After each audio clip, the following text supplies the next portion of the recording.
Meeting is being recorded. Okay. The mindset to go into this with is to find your challenge point, kind of a thing.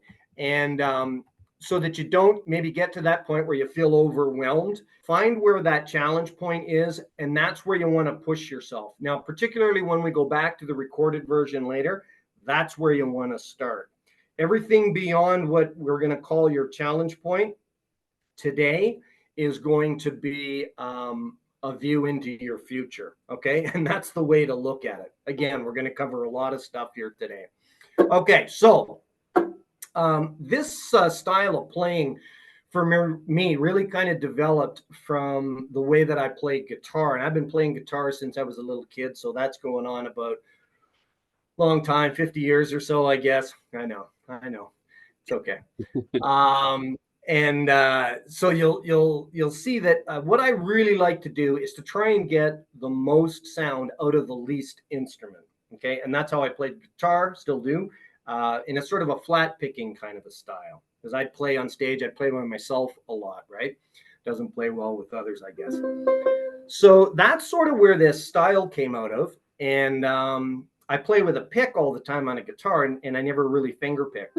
So this kind of thing has just sort of evolved over time. And I call it plaid man style because I always wear a plaid shirt, and I had to come up with a name for it.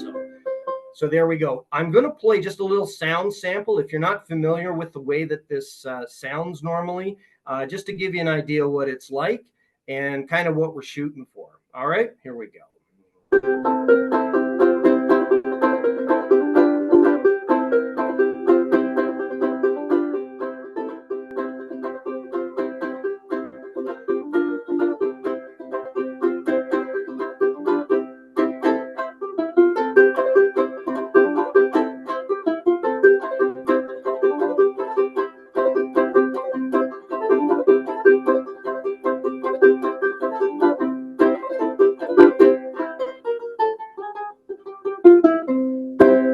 Okay, so what we're shooting for is that sort of old time sound, that bluegrass sound.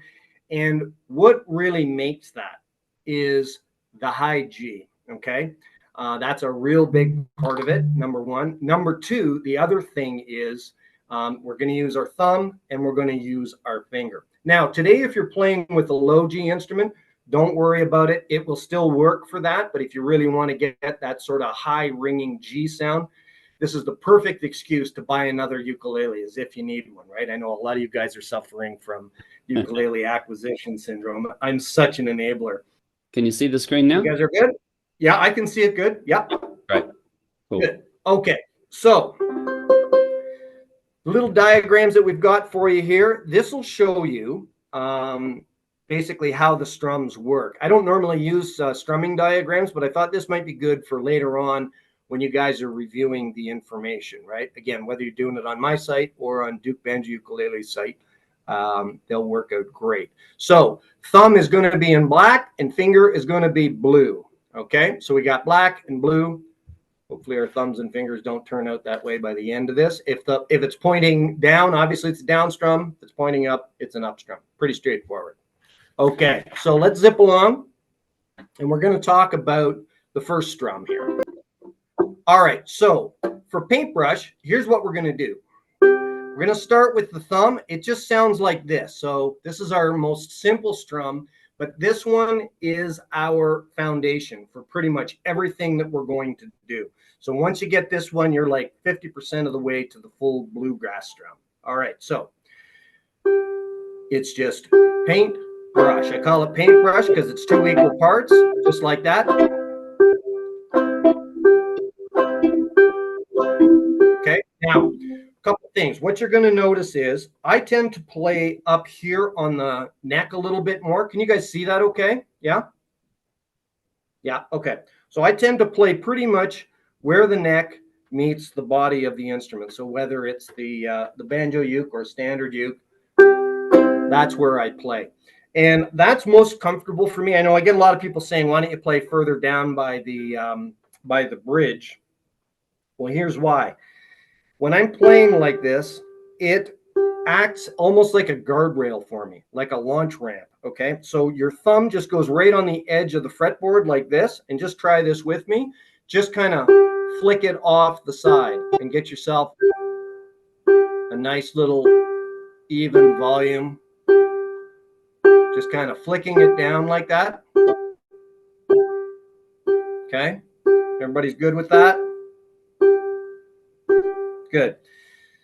Now, when we go to the next part of the strum, the brush part, you're going to just use your finger like this, and it just kind of flicks out like that, almost as if there's like a spring underneath here, and you're flicking something off the other strings.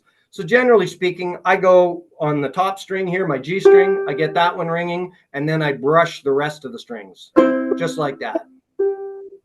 Just like that. And you don't have to hit all the strings. You can hit the first two, you can hit the first three, whatever. Anything, as long as it's close, doesn't really matter. I don't generally go to the top string and brush all of them. It's usually the first, second, or third string. Just like that. Jamie, can you just move the slide to the paintbrush slide?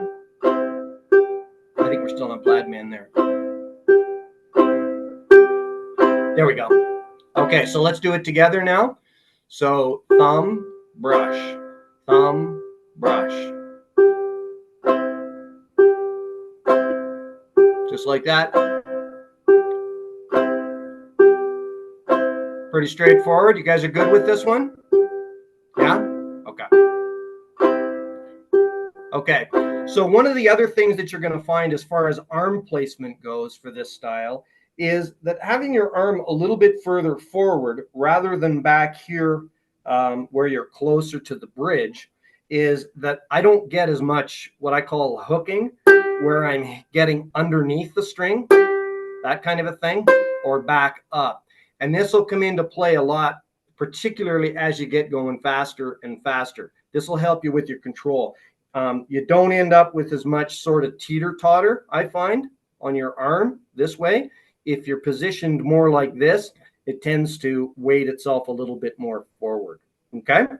Okay, so let's move along. Next slide, and we're going to play our first tune here. Good. So everybody knows this song. He's got the whole world in his hands. Nice and simple. Just 2 chords. All right, so I'm going to start the paintbrush strum, and as you hear me going through it, just jump in on the strum wherever you like. All right, here we go.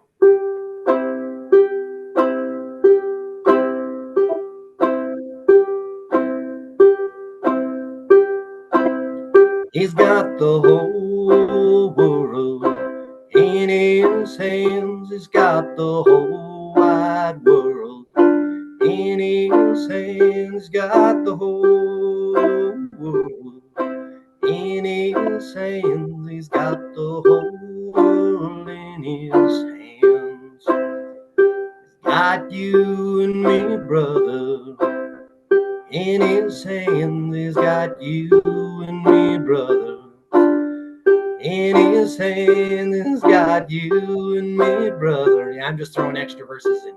In his hands, he's got the whole world in his hands. We'll go back to the top here. He's got the whole world in his hands. He's got the whole wide world in his hands. He's got the whole world in his hands. He's got the whole world in his hands. All right, what do you guys think? 1 if you think you've got it pretty well. So 1 if you're done, 2 if you want to review. All right, got 1 here. Let's see, 1. All right, you guys are rocking this. Lots of ones. Awesome. Okay, perfect. We haven't blown up yet. Okay, so let's go ahead then. We'll zip along. Next one is going to be Sledgehammer. All right. So Sledgehammer. Let's take a little look at this one. So this one, what we're going to do, if you look at this strum, basically it's the same almost as the paintbrush strum, except we've added that second thumb coming back up. All right, so if we just covered that up, it would be paintbrush, right? So you'd have paint, you'd have brush. Now all we've done here is we've taken the second part, the brush part, and we've split it in 2. So we've got paint and we've got brush. Sorry, we got sledge and we've got hammer. Okay, so the word sledgehammer gives us the idea of the timing of the strum. So this is what it sounds like. Sledgehammer, sledgehammer. Okay, so let's start this one off similar to the way we started the other one. We're going to start with just using our thumbs. So we're going to keep the thumbs together. So we're going to start on the second thumb. So we're going to thumb up, then we're going to thumb down. We're going to go back to the first thumb. Thumb up, then thumb down. Thumb up, thumb down. Thumb up, thumb down. I'm playing this with a C chord, and it kind of gives me that tick-tock sound. Tick. And your goal here is, again, just to kind of launch it off the side of the fretboard, not to hook it, just launch it like that, slide it off the edge, and try and shoot for a consistent-ish volume, just like that. All right, good. All right, now what we're going to do is we're going to slide over to the finger part. So the finger part is just like we did on Paintbrush. So it's just a brush down with our finger. So this time, have a listen. What it's going to be is this. So we're going to start with the finger, then we're going to do two thumbs together.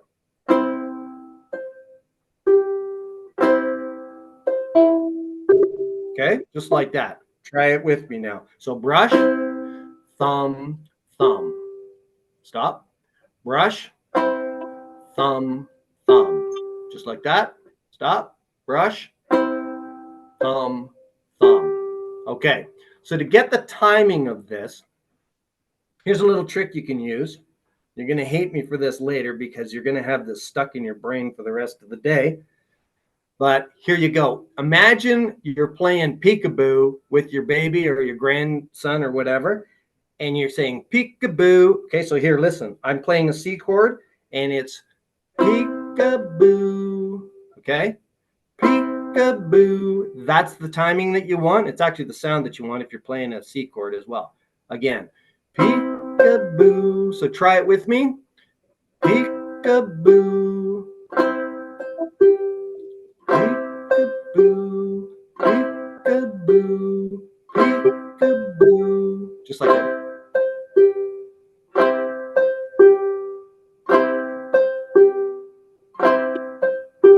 Pretty good? Good. All right. Okay, so let's go to the next slide. Are you guys are good with this, you think? Give me one if you're done. Yeah. I can see a few people. Hang on, I can't see everybody here. How about you guys? Lee, John, Paul, you guys are good with this? Sandra, one, you're done? Deb, you're good? Okay. All right, awesome. Okay, so let's go to the next one, which is our song. So let's go back to the next slide. We're going to play this song again, and this time we're going to play it with Sledgehammer, same song. So one of the cool things that you're going to find here, yep, that's it, is that all of these strums that we do are interchangeable. So this is great because when you see things that are done with what's the strumming pattern and it's whatever, calypso strum or something, and it's played all the way through the song, if you lose the strum, sometimes it's difficult for people to get started again. So with this one, you can go all the way back to the most simple strum and throw that one in, and then go to the next more difficult one if you want, and work your way back up to the most difficult strum, if that's what you want to do. But they're all interchangeable, so you kind of don't get left behind this way. All right. So I'm going to start this Sledgehammer strum, and you can hear it as peekaboo if you want, doesn't matter. And then you can join in with me as we get the strum going, and then we'll do the song. All right, here we go.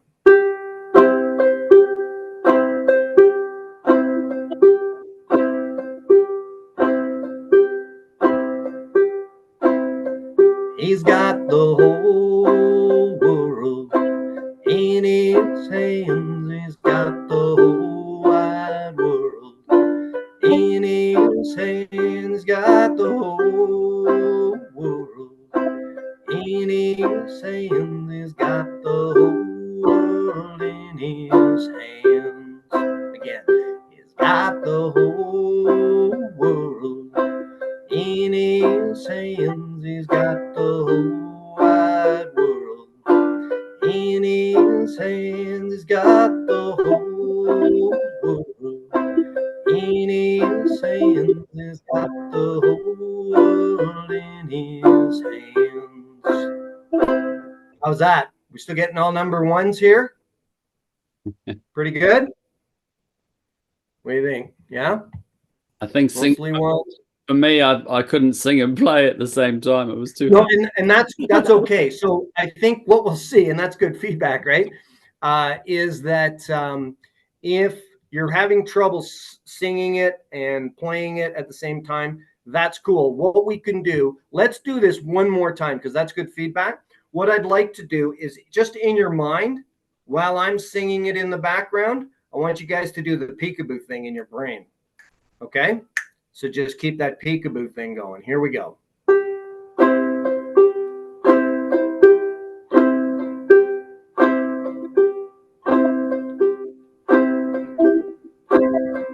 He's got the whole world in his hands. He's got the whole wide world in his hands. He's got the whole world in his hands. He's got the whole world in his hands. One more time. He's got you and me, brother.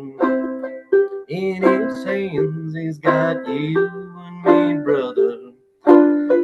In his hands, he's got you and me, brother. In his hands, he's got the whole world in his hands. How was that? Better? Yeah. Yeah? Okay. Good, good, good, good, good. Good. We got lots of ones here. Ellie, I have Awesome. a quick question. Shoot. In your YouTube video and on the screen, the thumb is the first. The thumb down is the first action, but you in the peekaboo thing, the paintbrush is first. So that's a little confusing.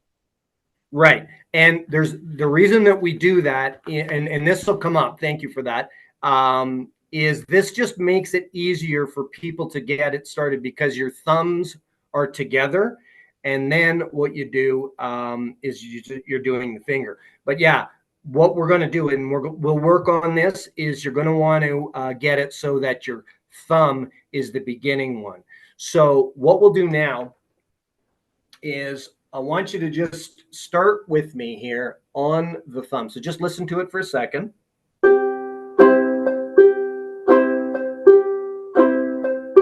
So now you can hear peekaboo, peekaboo, right?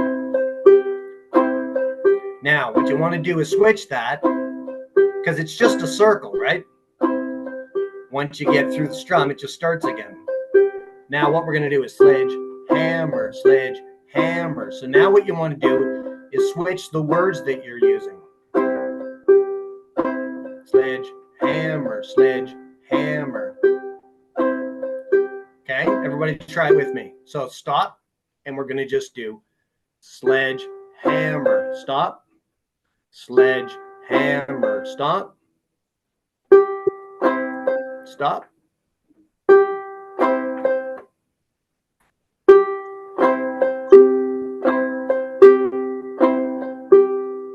You see how it just, once you get it started, it really kind of doesn't matter because it gets itself rolling, right? I've got a couple of questions, Kelly. Okay. Yep. Shoot.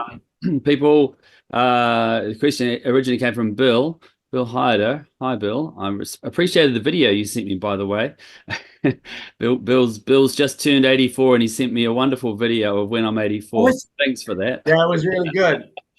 Yeah. So Bill's just saying he would like to use his, or he's feeling like he wants to use his index finger instead of the up thumb, and a couple of other people have agreed. So can you just talk to Sure. you use your up thumb instead of your index finger? You can, but it's going to create an issue later. Okay, so if you're just doing this strum, it doesn't matter. But later on, it's going to matter when we do further strums. So if you want to just play this strum, it's up to you. But when we get to do the bluegrass style, you're going to need to use your thumb and your finger, kind of as I'm showing it, and it'll make it a lot easier. It'll make it a lot faster, and it's more coordinated for you. Yeah. Okay. And thanks, Kelly. And also Janet said she's just brushing the side of her thumb when strumming up. And that's okay. That's a good point. So if you're brushing the side of your thumb, that's not wrong. That's just a different way to do it, and it gives you a little bit different sound. I just did a video recently on how you can get a softer sound. Okay, so if you're using more, hang on, I don't see myself anymore. 1 second. There we go. So if you're using more the thumb like here, as you're coming back up, it's going to give you a softer sound, and it's not going to be as bright, and it'll kind of warm it up a little bit. Okay, it's not wrong. It'll just give you a little bit different sound, and you kind of drag it. It quiets it down a little bit. But if you want to get more of a plucky kind of a sound, you want to kind of get it sort of on the edge of your nail and your thumb, kind of like in here. Okay, if that makes sense. So it's the angle that you're hitting it at. So you need to be a bit more like that than that. So not quite so flat, a little bit more dug in, if that makes sense. Okay, any other questions you guys want to cover at this point? Right where my callus is. Janet says, right where my callus is. Oh, there you go. There you go. Built right in. Okay. On my So I was going to ask a question. Sure, shoot. On the up string with your thumb, how do you avoid hitting the string next to it? Two things on that. If you're using the fretboard kind of as your guideline and you're kind of flicking from under the fretboard, it makes it a little tougher rather than dragging it up. So it's about your angle that you've got your wrist on needs to be a little bit more up this way rather than up this way. Okay, so you don't want your wrist kind of flat like that. You want it more turned, not so much this way, but more this way. That's the one thing. The second thing is, it doesn't really matter if you get both strings. Sometimes you get both strings. If you're going harder, you'll hear that second string will flick a little bit. But it's just a matter of adjusting your wrist rotation a little bit. Oh, thank you. Okay. Good questions. Anything else you guys want to cover at this point? We're good? All right. Okay. So let's go ahead now, and we're going to look at double strum. So double strum is basically just down, up, down, up. All right. Now, if we look at if you look at this diagram here that's on the screen, so we got the first thumb, then we got the finger coming up, then we got the finger going down, then we got the thumb coming up. So if we look at this diagram and we take out the second movement, so the finger going up, and we take out the last movement, which is the thumb coming up, we're ending up with just thumb down, finger down, right? Which we know is our paintbrush, right? Then what we did was we added the second thumb, right? So now what we're going to do is we're going to add a second finger. So this is what it's going to sound like. So we've gone from paintbrush to sledgehammer, and now we're splitting this first part into, we'll just call this, I don't know, wooden hammer if you want, just so that it works better, right? Should be So called, we're just splitting it up. it should be called the Spock Strum, right? There you go. Spock strum. All right. So let's start again we'll go all the way to the right, and we're going to keep our thumbs together again. So our thumb movements are going to happen together and our finger movements. So let's start with the thumb up. So we're going to go thumb up like that, thumb down. Let's just do a couple of thumbs, and Audrey, you can practice your thumb angle here a little bit for a second. Okay, here we go. Thumb up, thumb down, thumb up, thumb down. Good. All right, now what I want to do, same kind of a thing. With the finger, we're going to have the finger come up, and it's the same sort of a feeling, right? You're just going to flick off the edge like that, off the edge of the fretboard. And then you're just going to do like you do on your paintbrush. So the second finger is just a brush strum. So let's try it again. Finger up, and almost like there's a little spring there between your palm and your finger, and then you're going to flick it down like that. Finger up, you get in that one string, and then you're brushing. Up and brush. Up and brush. So what you see here is that all of these movements happen, 3 out of 4 of them happen just on the one string. So it's thumb up, thumb down, finger up, and then the finger down is really the only kind of a fullish kind of a strum, right? The brush. So here's what it sounds like.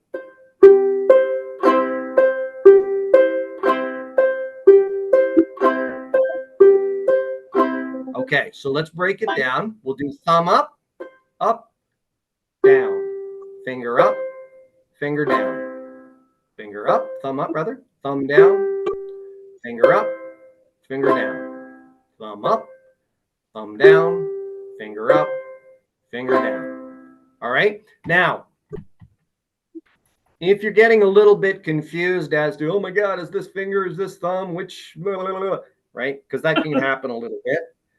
Can we do that part again? All right, hang on. All right, so here's how you remember. So we're going to start on the up with the thumb. So the thumb comes up. Now the thumb's already up here, so it can't go any more upper, right? It's got to go down. So thumb up and thumb down. Finger's already down here. Finger goes up. It can't go any upper. Then you're going to go down. Back to the thumb being down. Okay? Up, down, up, down. So thumb, thumb, finger, finger. Let's just do it like that. Ready? Thumb, thumb, finger, finger. Thumb, thumb, finger, finger. Thumb, thumb, finger, finger. Thumb, thumb, finger, finger.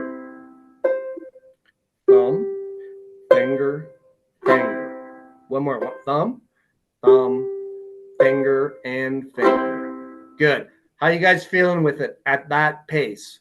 1, you're done. 2, you want to review. How are we looking? 1, 1, lots of ones. Giddy up. All right. Perfect. Awesome. Okay, 1.5. We got a 1.5, so we're kind of done. All right. Well, we'll practice it a little bit more, but this time we'll do it with a tune. Okay, so I'm going to sing a song. Doesn't matter what the song is, but it's a 1-chord song, so you don't have to worry about changing chords or anything. We'll get to that other song in a minute.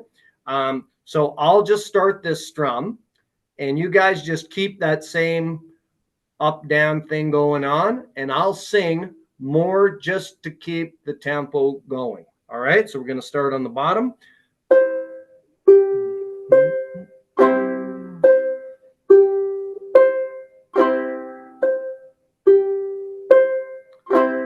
I know a girl in Baltimore, little Liza Jane.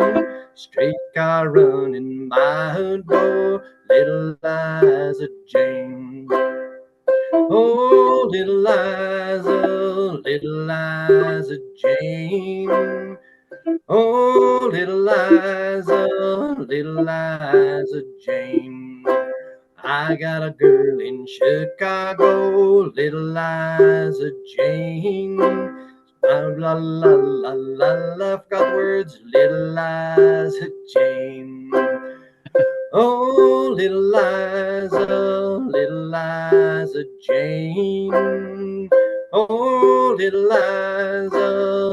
Liza Jane. I know a girl in San Antonio, little Liza Jane. Tumbleweeds and cactus grow, little Liza Jane. Oh, little Liza Jane. Oh, little Liza Jane. All right. Now, again, same sort of a thing, right? This is a way to learn it. So by starting on the second thumb, the strum actually starts on the first thumb. But like I said before, once you get this strum going, it kind of doesn't matter because it just goes around and around in a circle.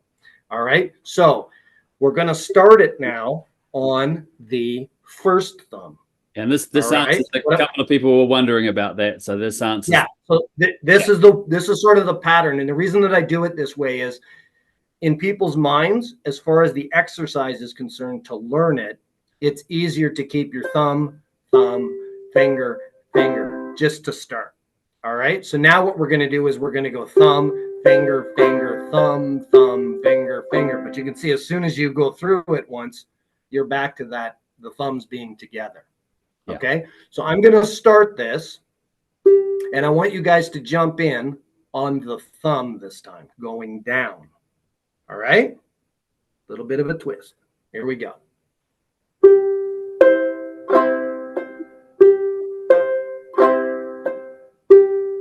So jump in on the down thumb.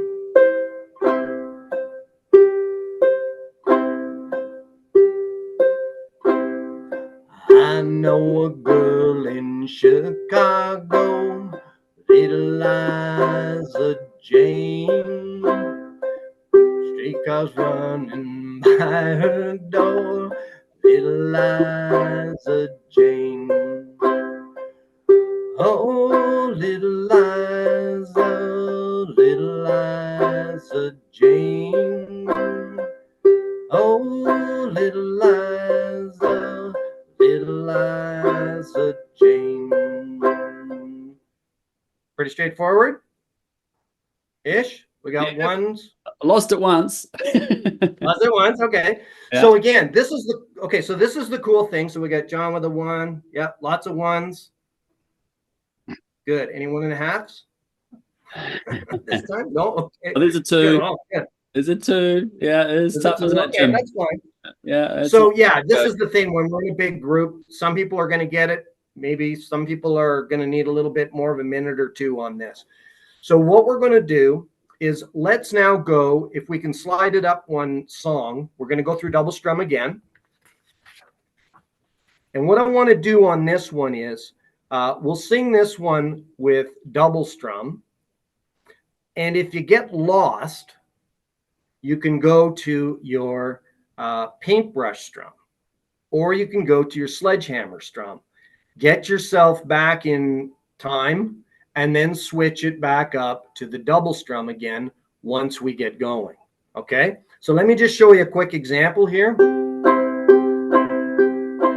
He's got the whole world, I'm just paintbrush in his hands. He's got the whole wide world in his hands. He's got the whole world in his hands. He's got the whole world in his hands. See how it's all interchangeable? So if you get lost on whatever strum it is, just revert back to one that you're comfortable with, pick the song back up again, and then decide when you want to switch to another strum. Okay, make sense? All right. So I'm going to just play this with double strum, and just because we're working on that right now, and it'll give whoever the person was with 2 a little bit more of an opportunity to try this double strum again. All right, so I'll just start the strum. You guys can join in on the strum whenever you like, and then we'll start singing again.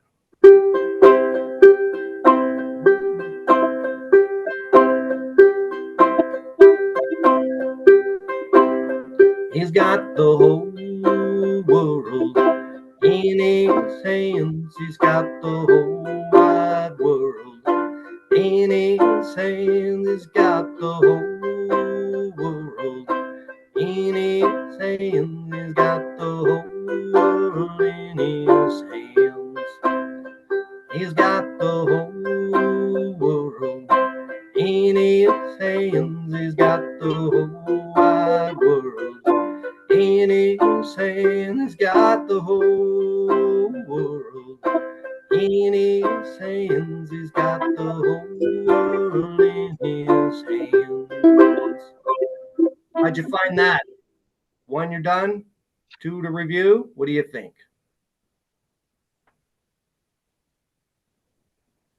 Good. No, these guys are I think good. somebody just scored 14, so I think that I'm not sure what that means, but good. Awesome. Okay, great. Lots of ones.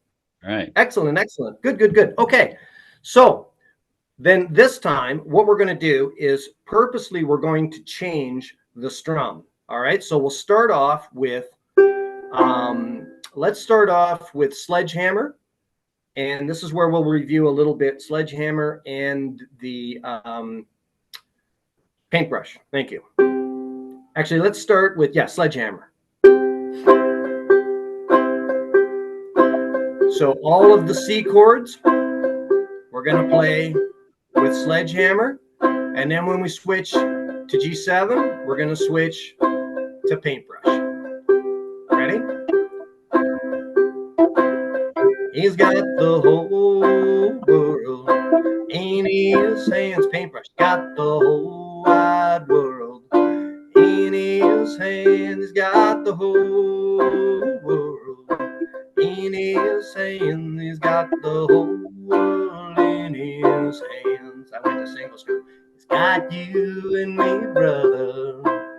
In his hands, he's got you and me, brother. In his hands, he's got you and me, brother. In his hands, he's got the whole world in his hands. One more time through. He's got the whole world in his hands. He's got the whole wide world in his hands. He's got the whole world in his hands. He's got the whole world in his hands. How was that?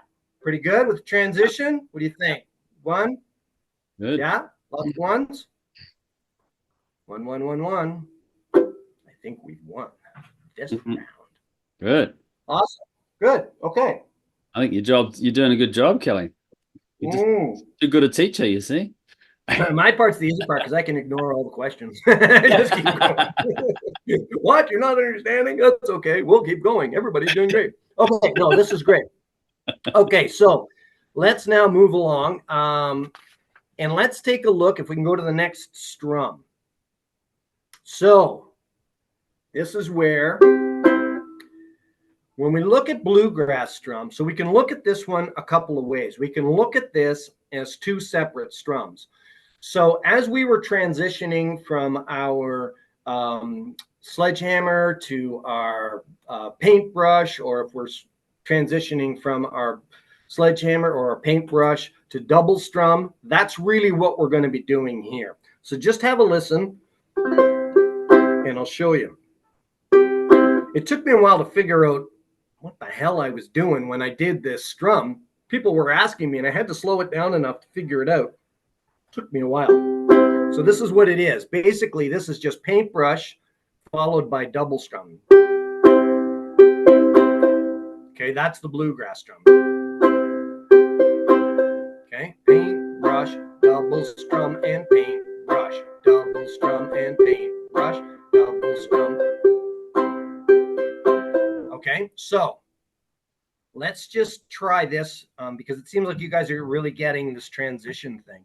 So let's do it this way. We're going to do 3 paintbrushes in a row, and then we're going to do a double strum. So here's what it's going to sound like. Paintbrush.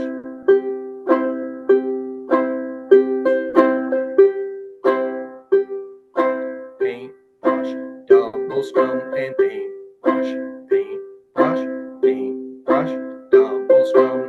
Okay, does that sound good? All right. Yep. Here we go. So I'm going to start, and I'm just going to do paintbrushes for a minute, and everybody can get in sync with me on paintbrush. And then what I'll do is I will say, okay, this is the first paintbrush, and then we'll do 3 of them, and then we'll do a double strum. We're going to loop back, and we'll do our 3 paintbrushes, and then a double strum.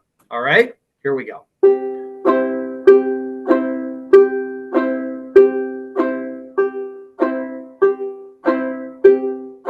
Okay, here we go. 1 brush, 2 brush, 3 brush, double strum, and 1, 2, 3, double strum, and 1 brush, 2 brush, 3 brush, double strum, and 1 brush, 2 brush, 3 brush, double strum, and 1 brush, 2 brush, 3 brush, double strum, and 1 brush, 2 brush, 3 brush, double strum. How you guys doing there? Any 2s? Any 1s? What are we thinking here? 1.5. 1s, 1. We got quite a few 1s. Okay, good. Oh. 1.5, couple of 1.5s. All right, let's do a couple more. We'll do another round of, say, I don't know, 10 or so. And then we're going to switch it up, and we'll take it up another little notch here. Okay? All right, so I'll start off, and I'll let you know when we're going to jump in for the first of the 3 paintbrushes. Here we go.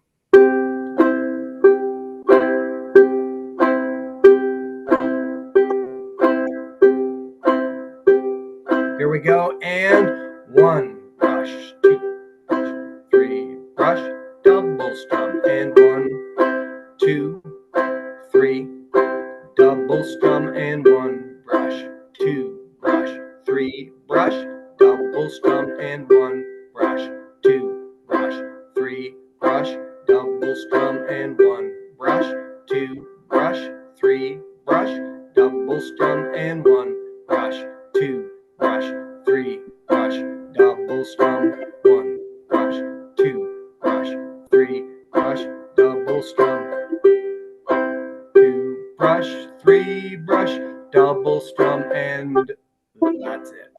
Good. All right. Feeling a little bit better with that one? Yep. Yeah. We got some 1s. Good. Good. Awesome. Okay, great. Yeah, lots of 1s. Deb's good.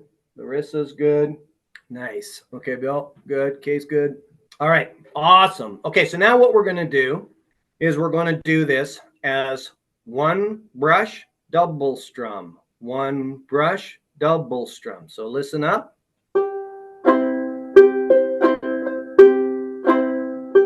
We'll slow it down a little bit. 1 brush, double strum, and 1 brush, double strum.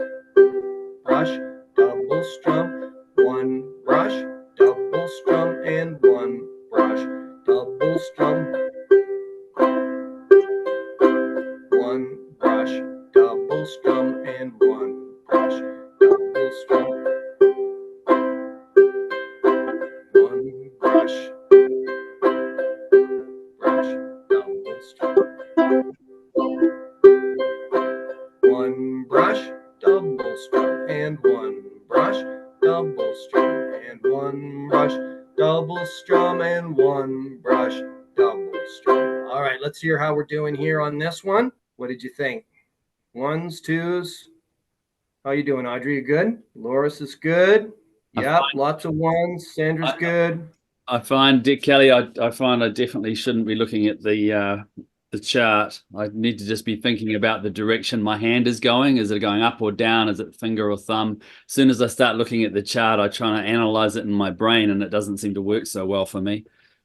Yeah, and that's the thing, right? I don't really use charts myself. They're good to kind of get you like in your brain, okay, what am I doing? But it depends. Like some people, you know, are more that visual kind of a thing. I'm much more of a kinesthetic kind of a learner. Some people, it's more auditory sort of a thing, right? You get the feel for it. You get that muscle memory going. Yeah. We got a question. Keep wanting to use my finger instead of thumb on the last. I can't read the whole thing. Upstrum. Upstrum, yeah. You could. The only thing that you'll find is that I find by splitting my thumb and my finger a little bit more evenly, it will help you as you start to pick up your speed. So once you get it going, if you're trying to do three things or like too many things in a row with one digit, it will kind of slow you down. That's all. It'll depend on how quickly you're playing it, of course. So yeah, that's where it's at right now. If for now you want to do that, you can do that. Just recognize that if you start to ingrain that pattern, it may affect you later on as you want to play a little bit more quickly. That's all. Okay. But again, this is all stuff that I've just kind of evolved over time. So there's no hard and fast, right? This is a big country here in Canada. There's lots of room for trying stuff, right? So, all right, good. So everybody's pretty good here so far? Yeah? Okay, so just flip to the next slide if you would there, Jamie. Thanks. Yeah, so Bluegrass Strum, you can think about this as two strums like we just did, where it's a paintbrush and a double strum, or you can just think about it as one strum too, right? So it's just down, down, down, up, down, up, down, down, down, up, down, up. If that works for you better. Sometimes it's better to do it by rhythm rather than, I usually do more of a rhythmic kind of a thing for strumming rather than the arrows. But again, I know a lot of people like the arrows, right? So, but if you can kind of get this.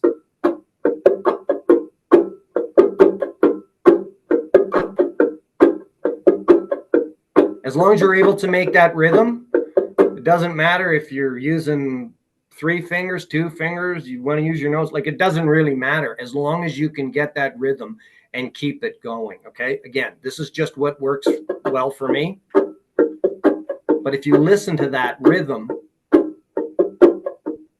just mute it and try it.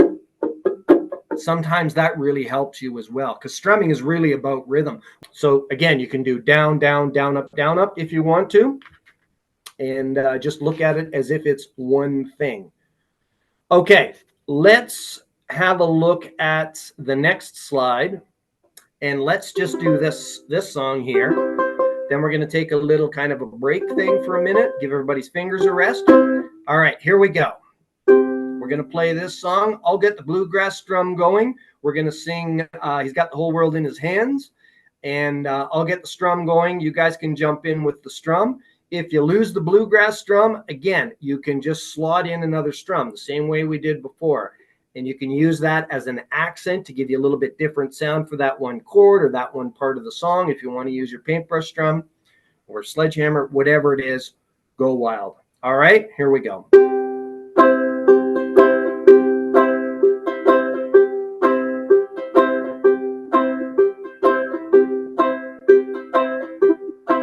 He's got the whole world in his hands. He's got the whole wide world in his hands. He's got the whole world in his hands. He's got the whole world in his hands.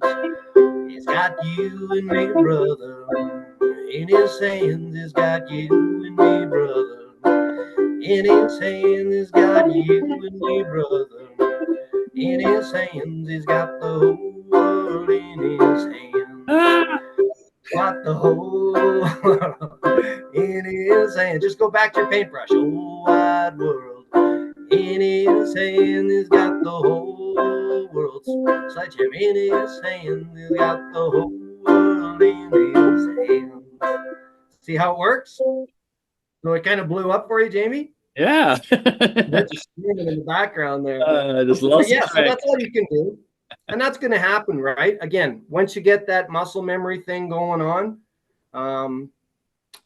that's how you can do it. And again, just slot them in and use that for your accent strumming. All right. So what we'll do at this point is let's bring Jamie into the conversation a little bit more here. Jamie, if you folks don't know, is the owner of Duke Banjo Ukuleles. And so he's obviously agreed to do all the tech here for us today, which is great. And also he's sponsoring the video, so we're very appreciative of that, and the fact that he had to get up before God to make it here on time. I mean, not as early as Australia or anything, so we don't want to get too far ahead of ourselves. But anyways, let's chat a little bit about the banjo ukulele. As most of you guys know that have been following me on YouTube or on Facebook or whatever, you've seen I've been using this now for a while. And I came across this on YouTube a number of years ago now. And I was always wanting to review one. And just about the time that I got to the point where, okay, let's review one of these things, they sold out and we couldn't get any more. So the problem wasn't selling them. I think the problem was just getting them. That was just about the time that COVID kicked in. So anyways, here we are today, and luckily I have a nice new one here to play. Jamie, maybe can you just give us a little bit of a background for people that don't know about the company, maybe how you got it started and your involvement in it? Yeah, sure. Absolutely. Hi, everyone. Thanks for having me here, and I'm glad to have you all here. There's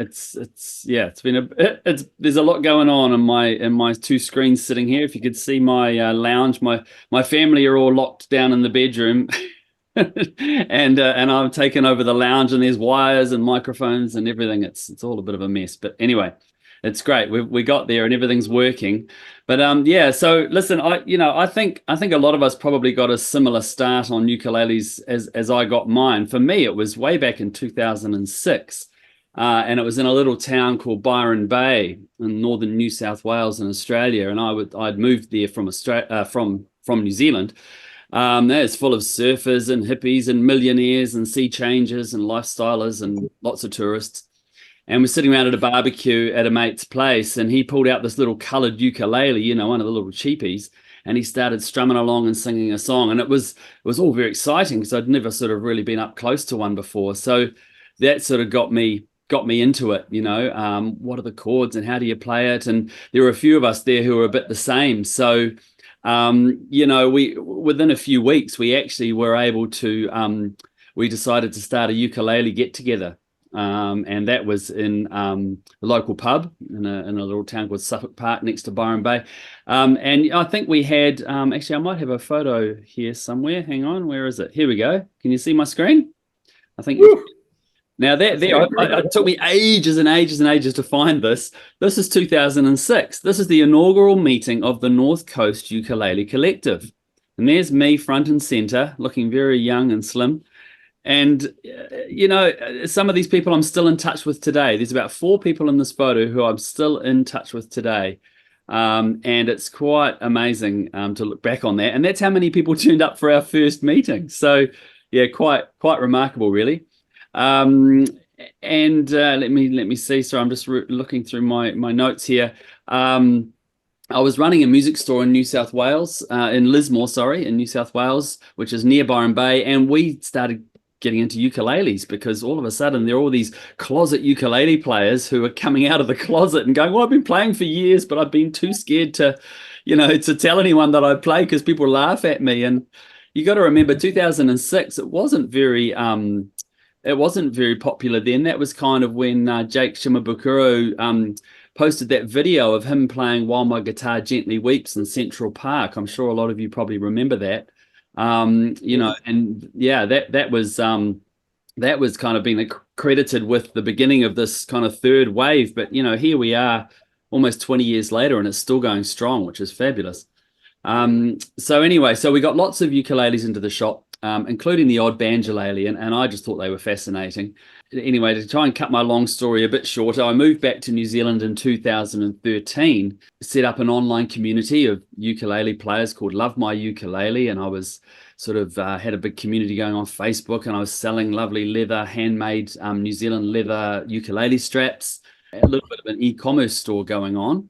And then I got contacted by Ed Ackman, who owned Duke Banjo Ukuleles, and he created the first Duke Banjo Ukuleles, and he lives right here in New Zealand. It was kind of coincidental. He didn't know that I lived here when he contacted me originally, because he wanted me to make a review of the Duke 10 version 1.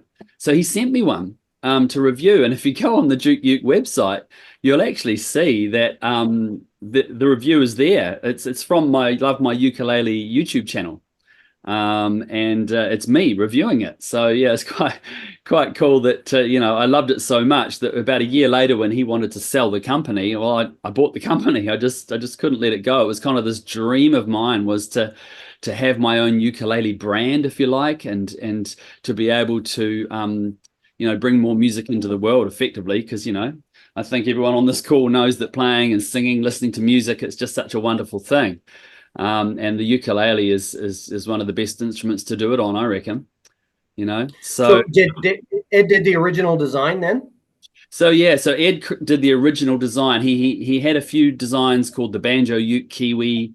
The Duke 8 was a smaller with this 8-inch pot, and then he eventually came onto the Duke 10. So it was kind of like the culmination of about 10 years work for him, creating them in his garage.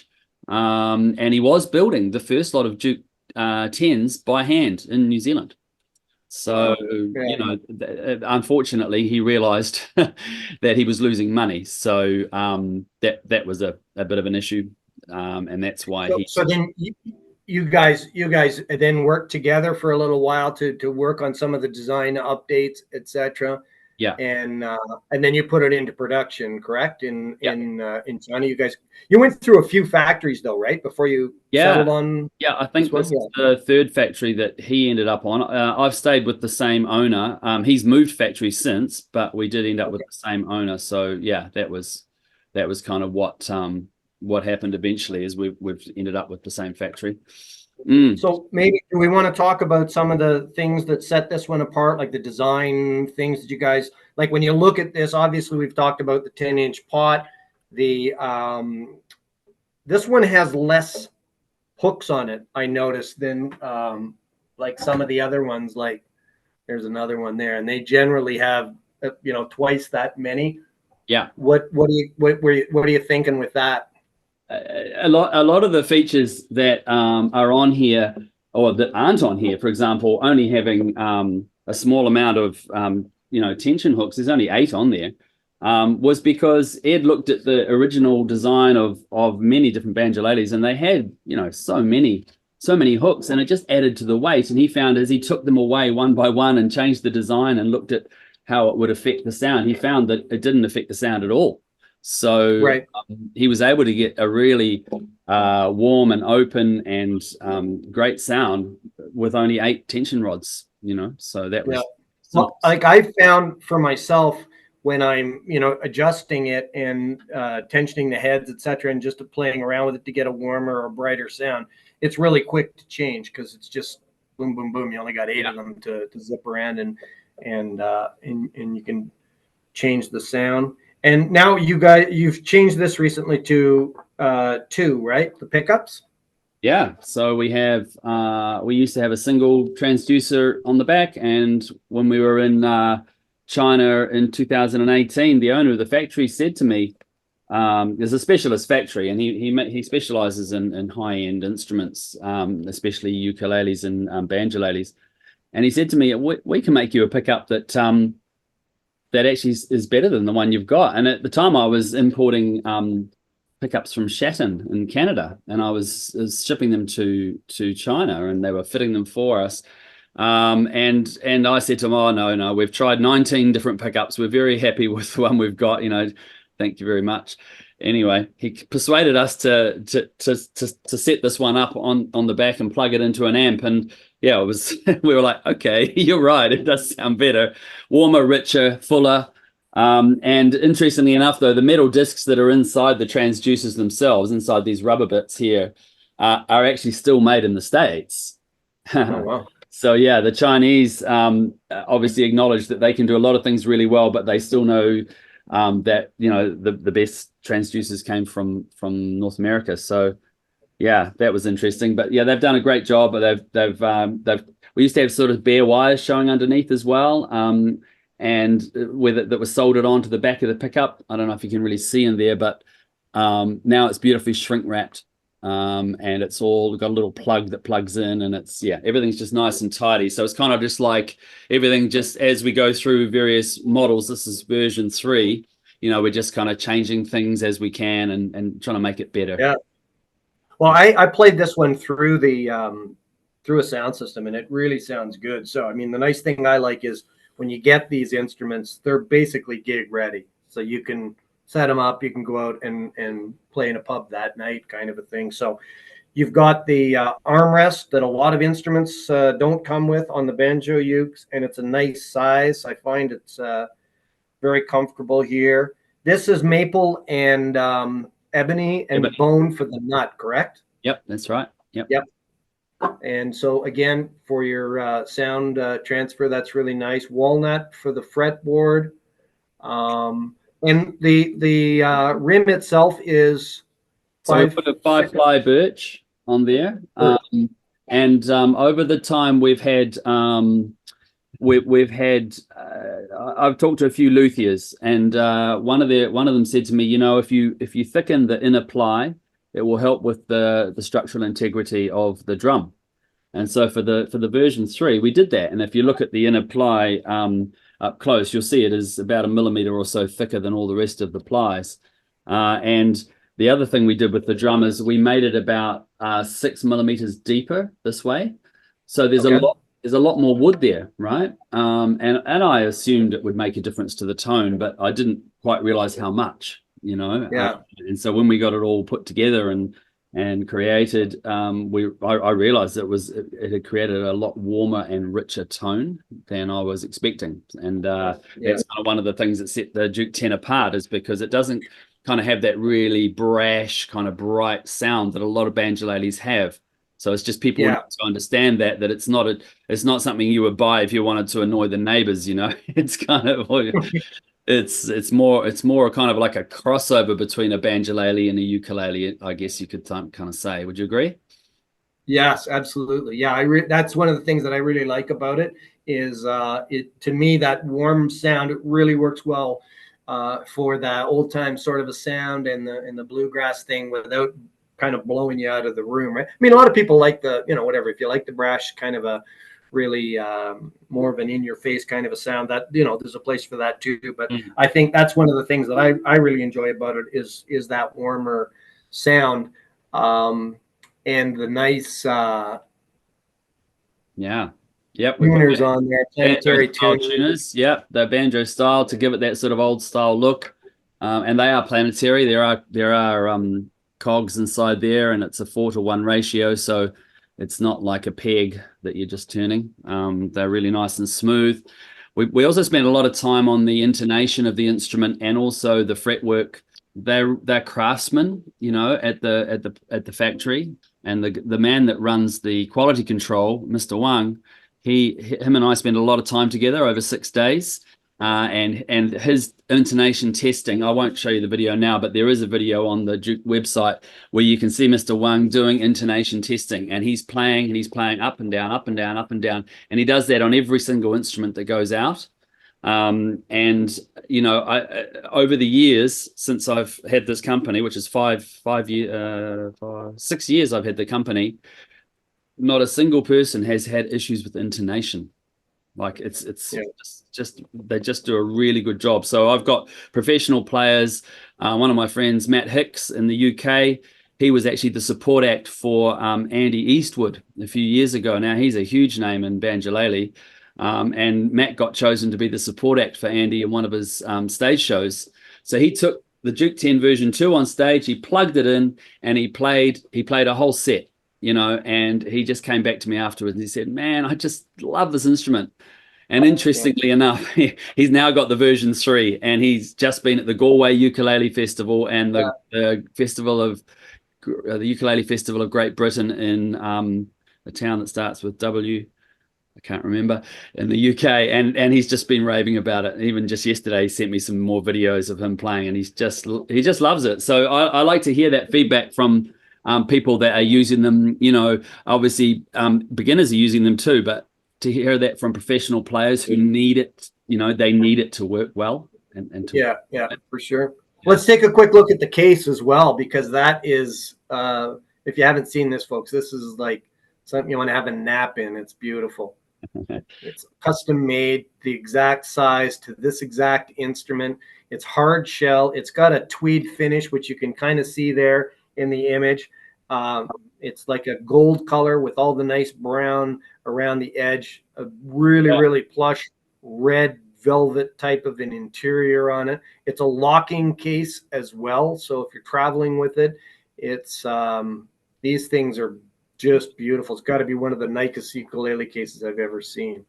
Yeah. So Yeah. I'm going to show you a that's- video those, second of that. those come with every instrument as well. Yeah. So everything that you've seen here that Jamie's been talking about, it's all standard. So when you buy it, like I said, you're basically gig ready to roll. And there's also On the this strap. little strap with our logo on it, and these little strap holders as well. There's a cute little strap holder at the other end as well, so that they adjust nicely, and they just sort of sit here. You can see they just kind of loop around above the nut there, nice and tidy, and the other end just loops around, and it just goes through one of the hook tension hooks there, and it just sort of sits there nicely, and yeah, it sits beautifully. So yeah, it just the whole package. I just wanted to, I'm always thinking about how I could make things better, and yeah, I think we're getting there. I think I'm really, really happy with version 3. It really comes across as a complete package. And as part of today's session, Jamie's put together a special package deal for the people that are on the live chat. So this is sort of like Friends of the Four String Strummer kind of a thing. We'll give you a link, but the only way you can get this deal is if you click the link, etc. So afterwards, we'll send out a message with the information, with the links, and that you can access it and go from there. So I've had a couple of questions here, so if I can just answer those. So Holly has asked, what are the strings? So we went through many strings to try and find what we preferred, and we ended up with Aquila Super Nile Gut tenor ukulele strings. All right, but people will try all sorts on it. Lava reds for changing the tone a little bit. You can also tighten the head, of course, to change the tone a little bit. Makes it brighter. You get a little bit less sustain when you tension up the head. We've also tried Worth Browns, if you can find them. Some people have trouble finding those. So, it's totally up to you. But these are Aquila Super Nile Guts, right? The strings. And they won't break, Bill. That's very unusual for them to break. And one of the ways that we try to avoid breakages is this tailpiece setup. You can see, or hopefully you can see there, the strings actually go around a very smooth tailpiece, and then they go into the wood, through the drum, and then they tie off in the back of the drum there. There's little black beads in there. So, it's very clean and tidy, but they can't break. A lot of banjoletes have a metal tailpiece, and they're actually tied off behind the metal, and some people say that can cause breakages. So yeah, we've tried to avoid that. I play mine like an industrial way, literally hours and hours a day. Like some days it's 3 hours a day I'm playing this. Yeah. And I haven't had one break yet. So, and to me, they sound really nice, these strings. Yeah. Yeah. And then somebody was asking, these ones right now only come in tenor, in the tenor size. So that gives you your full 17 inches. Which kind of adds to the tone as well that we were talking about. And it sort of warms it up a little bit, I think. Gives you a little bit more oomph to it. Yeah. Who knows what'll happen down the road, but for now, it's tenor. You could tell them a secret. You could. I won't. I was trying to be just, sort of evasive on the whole thing. Yeah. Well, I have been asked for a concert over the years a few times. I've been asked for all sizes, really, but I think there's a possibility that we could look at a concert in the future. I do have some plans and some ideas, but it's just me. I'm not part of some big corporation and things, and it's just me running this business, and it's my passion for ukuleles and banjoleles, and it's just me working from home. So yeah, you might be surprised to hear that, but I don't have an office in a building somewhere, and I run the whole thing here by myself. So, you know, if we're going to have another model, that takes quite a lot of pre-production work and prototyping and so on. And it takes quite a bit of money. So yeah, but anyway, that's by the by, but there is definitely things afoot to make some plans. Do you think would you like me to show a few photos and a little video of a tour of the factory where they're made? Sure, go. I'd say yeah. I was impressed with the size of the operation. I mean, Jamie talks about being a one-man band, but when you look at all the support that staff that's going in at the factory, yeah, it's a big thing. I mean, there's hundreds of ukuleles being built there while he's getting the video set up. You know, he's over there for quite a while doing the quality control check. And again, that was one of the things that kind of shut things down, because he couldn't get over there to do that himself, and he didn't want them just shipping instruments on their own without actually having his hand in there. Yeah, I mean, I effectively act as a project manager, really. You know, I do have a whole lot of people working for me, but none of them are actually part of my company. You know, like I contract them, if you like, to do this for me, and they take pride in their work, as you can tell. But this is the sort of thing I do a lot of it from here. I get videos and photos sent through every day when we're in the early production stages. Can you see that on the screen? Yep, looks good. Yep. So that's the necks and the spines getting glued together, and they're attaching the neck there and checking the angle. Just bring up this video and you can have a quick look at this. So this is them just gluing it together. It's just a very short one of the video. And now this is fascinating. This is the cylinder of wood. There's 5-ply birch, and they slice it into slabs like that, or into pieces, and that is what becomes the drums. They stick them on the CNC router here. They sent me these videos, that's why they're a bit wonky. But you can see the CNC router, the computer controlled machine, cuts them out so they're all identical, and that's cutting out the little slot where the neck spine slots through. I find these kind of videos really fascinating. And then look, it's punching the holes for the tension rods to screw into. And then this man is routing off the edges to smooth them off and sort of round off the corners. And then the finished drums there.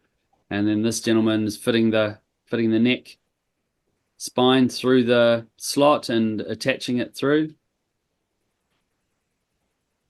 There's a lot of handwork. You know, people think of a factory and they think of everything being done by machines, but, you know, there's a lot of handwork. They're all assembled by hand. You know, here's the case that's been made. What I might do, oh yeah, this is the mold. So I paid extra to have this mold custom built because the other cases they sent me, while they fitted, they were 3 centimeters too long, and I didn't like all that empty space. All that empty space doesn't sound like much, does it? But you know, what's 3 centimeters in inches? About 1.5 inches or something. Yeah. So we shortened the mold and we made the cases shorter. So that case I just showed you, this is how they are created.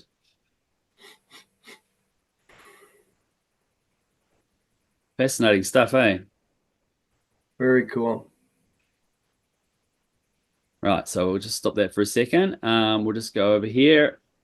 After they glue those necks together, they got these CNC routers that actually turn the necks into those beautiful curves that they have. All right, they were just slabs of sort of square wood. Now they're turned into these necks. The owner of the factory, his name's Jack. He's just such an amazing man. I didn't mention to him that I wanted a different armrest, but you can see the old armrest at the top there.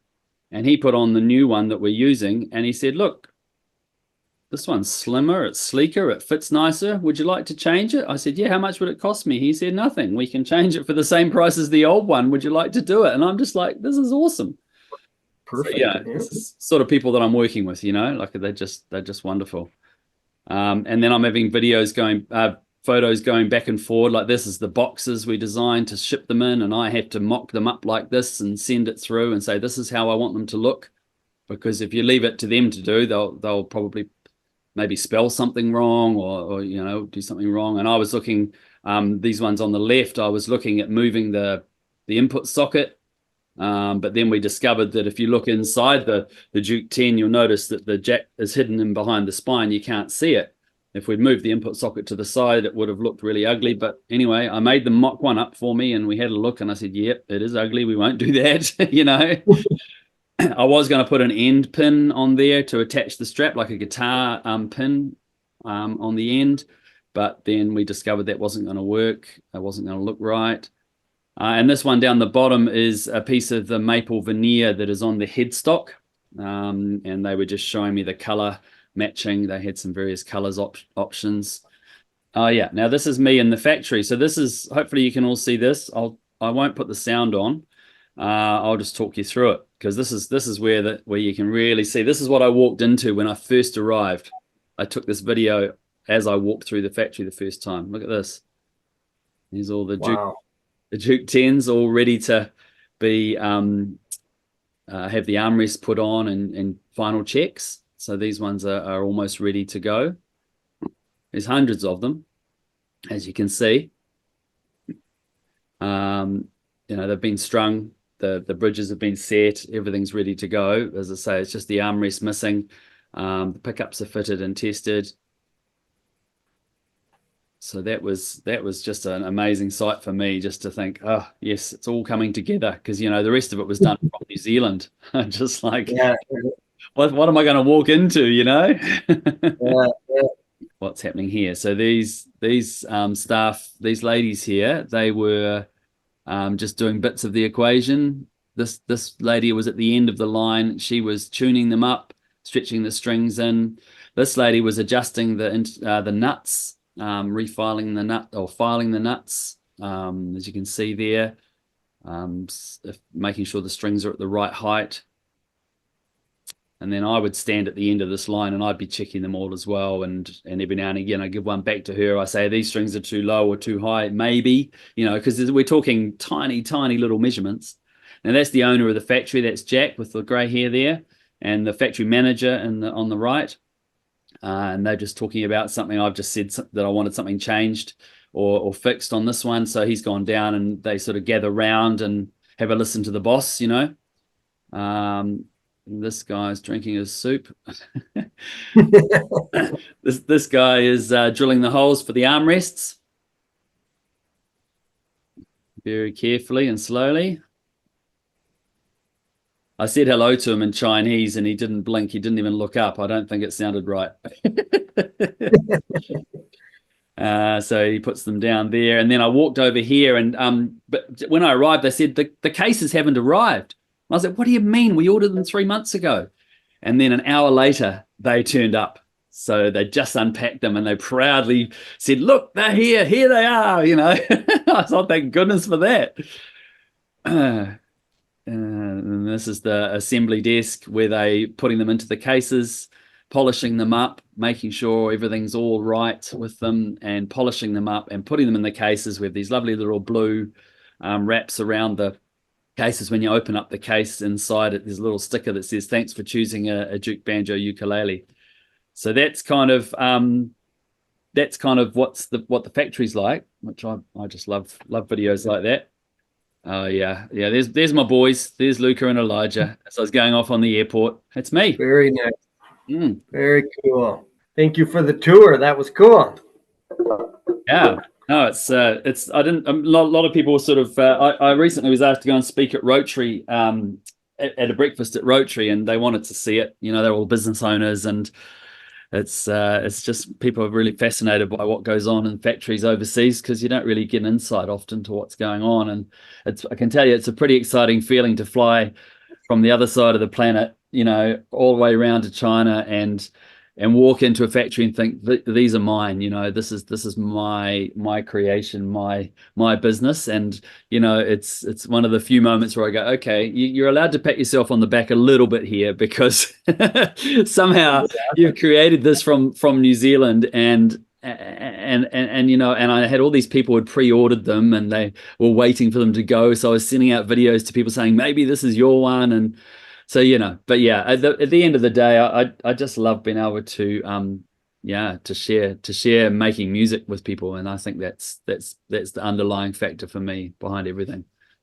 I love it. I mean, it's I don't just say that lightly either. It's you know, I've gotten involved with this brand because of what it is and sort of who it is as well, right? And you know, I carry this, and I carry Ohana, and I carry Nui Nui, and each of those brands that I have here are because of the people that I deal with, and I can say without hesitation that Jamie's a great guy to deal with, and you know, if there's ever any kind of issue or whatever, it's looked after big time. So anyways, that's great. Thanks, Jamie.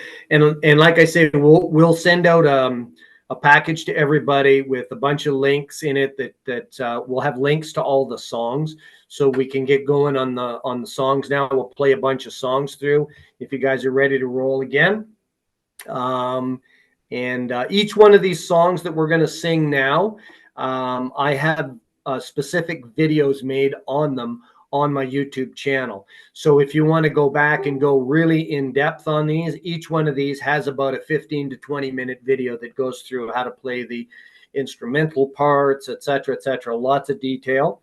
So we'll just kind of do a bit of a sing along here. You can pick whichever strum you want to do. And as we do these songs, I'll give you little tips and techniques and embellishments that you can add in. I'll give you kind of the Reader's Digest version. All right, so let's go to You Are My Sunshine here. Here we go. So you can play this one. This one sounds nice with a sledgehammer strum. All right, here we go. Ready? The other night, dear, as I lay sleeping, I dreamt I held you in my arms. But when I woke, dear, I was mistaken, and I hung my head and I cried. My sunshine, my only sunshine, you make me happy when skies are gray. You'll never know, dear, how much I love you. Please don't take my sunshine away. Always told me you'd always love me, and that no one could come between. But now you left me, girl, for another, and you shattered all of my dreams. My sunshine, my only sunshine, you make me happy when skies are gray. You never know, dear, how much I love you. Please don't take my sunshine away. Again, please don't take my sunshine away. All right, a golden oldie. That's a good tune. I like that one. All right, let's flip ahead here. Okay, Pay Me My Money Down. This is a cool old song. I'm not sure if everybody knows this one or not. I did this one recently on my YouTube channel. And let's talk a little bit about some of the things that you can do to pull even more of the melody out of the strumming now. So there's a thing I call hammer and anchor, and what that is you basically anchor the chord in place. Boom, you'll set it up, and then all you do is you do a series of hammer-ons in order to start to pull out more of the melody in the background. So it goes back to what I was talking about before about getting the most sound with the least instrument. Okay, so I'm going to just I'll play a little quick verse of this just to show you what this song is like.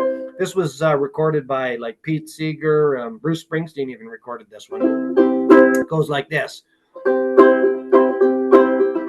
Well, I thought I heard the captain say, pay me my money down. Tomorrow is our sailing day. Pay me my money down. Pay me, pay me, pay me my money down.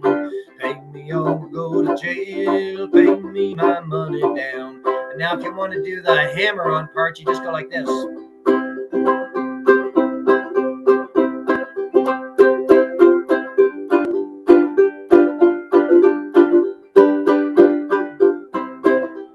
So all you're doing is you're adding this finger in here, the second finger at the 3rd fret on the 2nd string. Then you go 2nd fret, 3rd fret rather, 1st fret.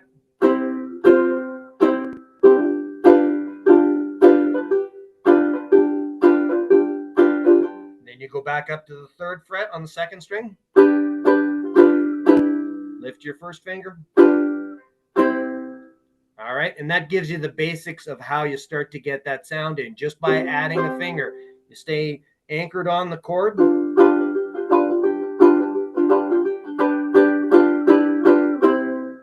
All right, again, I'll give you a link for this. There's a whole video just on that one. And this is a good song if you guys are doing like a sing-along or something, because it's so easy to sing along to. It's just that call and response, and it's the same thing all along here.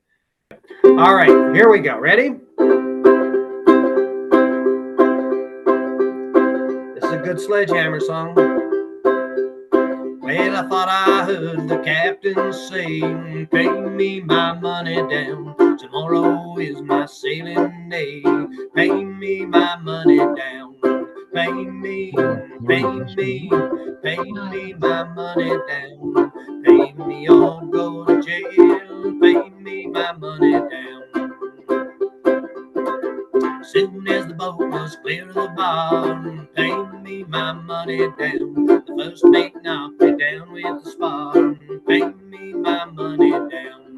Pay me, pay me, pay me my money down. Pay me or go to jail. Pay me my money down.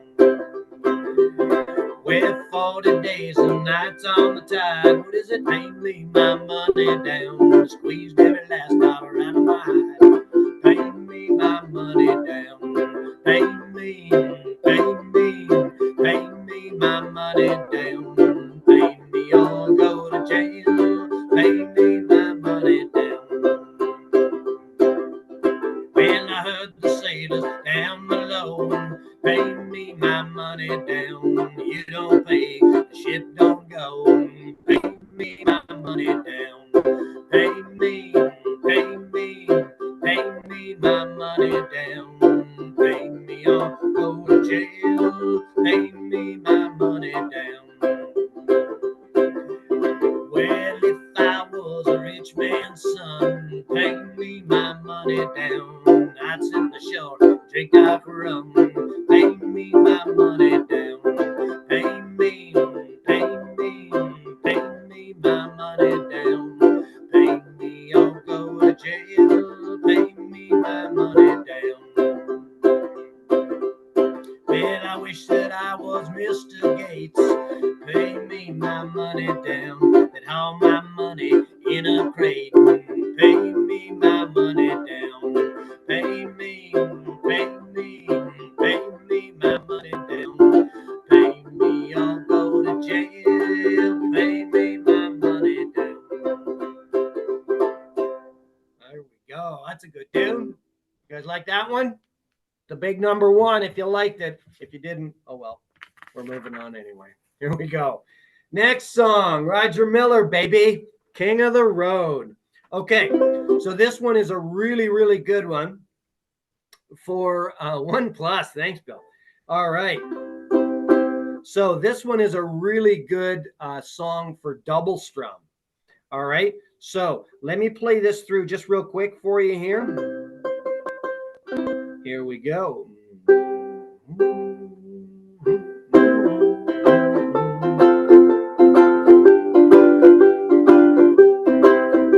Just like that.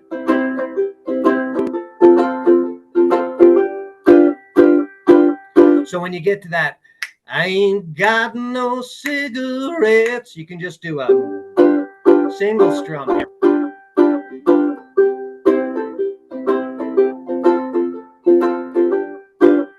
Just like that. Okay?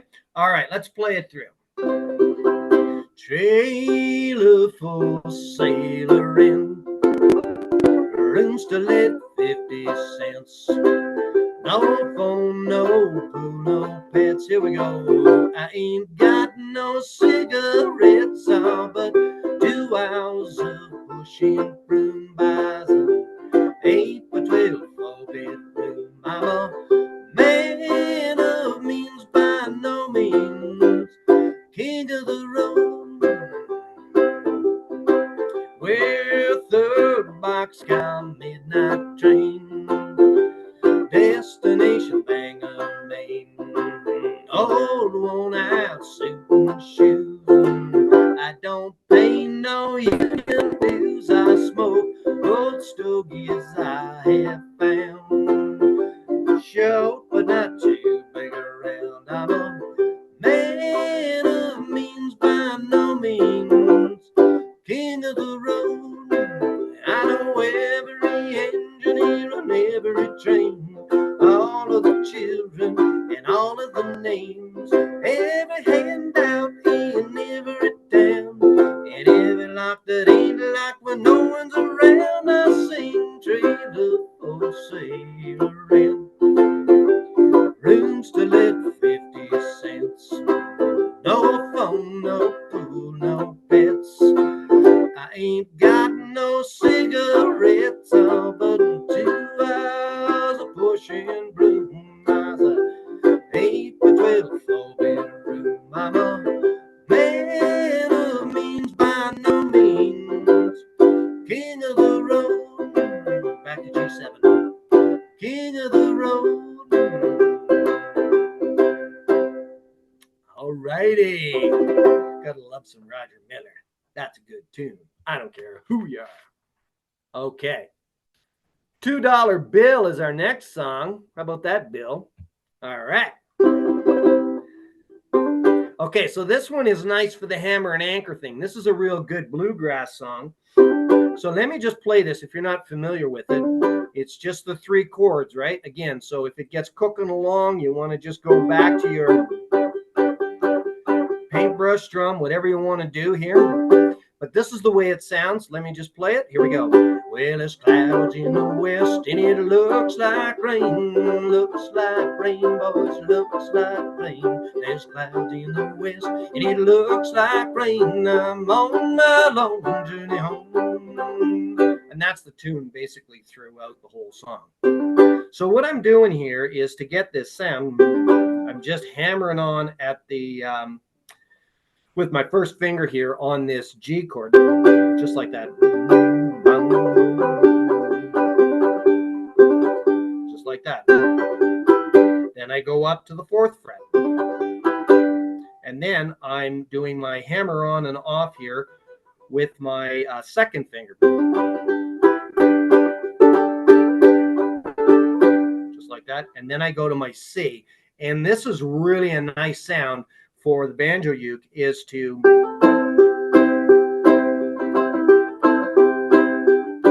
if you're hammering on that G string at that 2nd fret, it really sounds nice. Okay. All right. Here we go. Ready?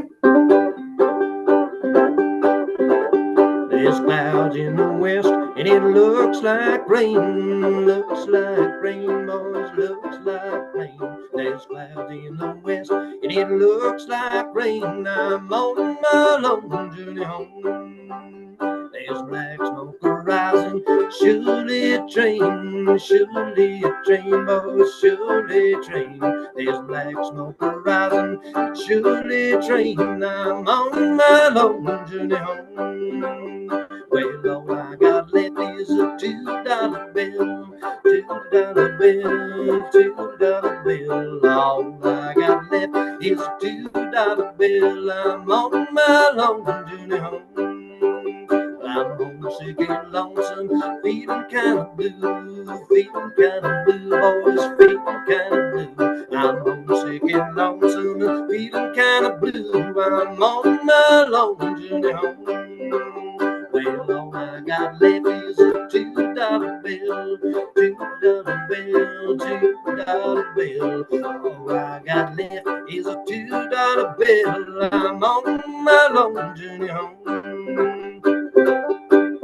Well, I hear the train a coming, soon I'll be gone, soon I'll be gone, soon I'll be gone. I hear the train a coming, soon I'll be gone. I'm on my long journey home. Well, all I got left is a $2 bill, $2 bill, $2 bill. All I got left is a $2 bill. I'm on my long journey home. Love that tune. It gets chugging right along. All righty. I've just had a lot of people just leaving nice comments, Kelly, and I'm just answering people, and some people have had to go. Great. But yep, I'm just working my way through. That's why I'm not playing, because I'm just working my way through. No worries. Okay, so let's go to Gentle on My Mind. Now, this is a great tune because it is just 3 chords. So you can play this song just with the 3 chords. And let me just show you. It's knowing that your door is always open and your path is free to walk. And little techniques that you can do here is to, when you go up to your D minor, just delay your 3rd finger a little bit, and it gives you a bit of a hammer-on sound, and it kind of bends it, gives you a bit of a twang to it, okay? It's knowing that your door is always open and your path is free to walk. Okay, and you can do the same thing when you go down to the G7. That makes me tend to leave my sleeping bag, roll up and stash it behind your couch. Okay, now we'll go up to, and when you're on the D minor, you can also add a finger if you want to, down here where your C chord was. Just like that. It gives a nice little finish to that chord. So 1st string, 3rd fret. Okay, when you go down to your G7, you can do a similar thing. You can add your baby finger here at the 3rd fret on the 1st string, or even on the 2nd string on the 3rd fret. Okay, so here's what it'll sound like if I do those. Always open and your path is free to walk.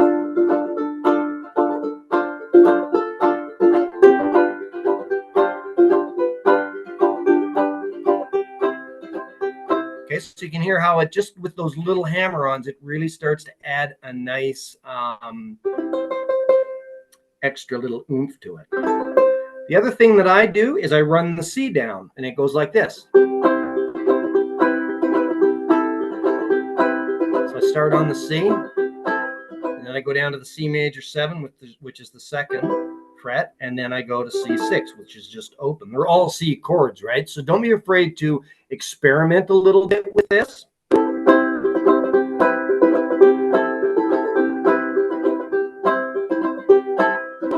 Just like that. All right, let's get into the tune. Here we go.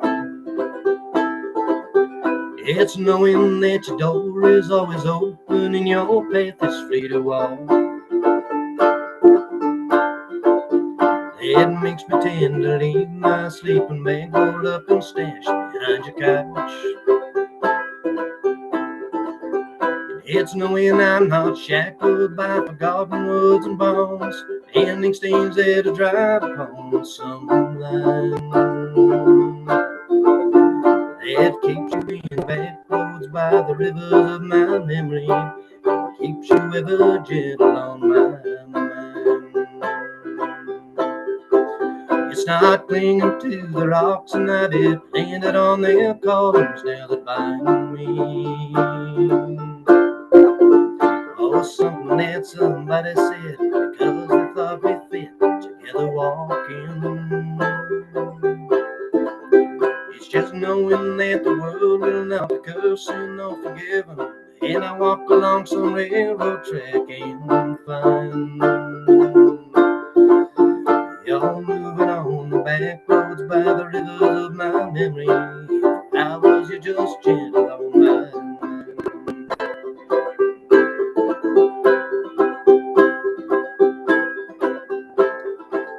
Though the wheat fields and the clotheslines and the junkyards and the highways come between us, some of the woman's crying to her mother 'cause she turned, I was gone. I still might run in silence, tears of joy might stain my face, and the summer sun might burn me till I'm blind. But not to where I cannot see, standing on the crossroads, rivers flowing gentle on my mind.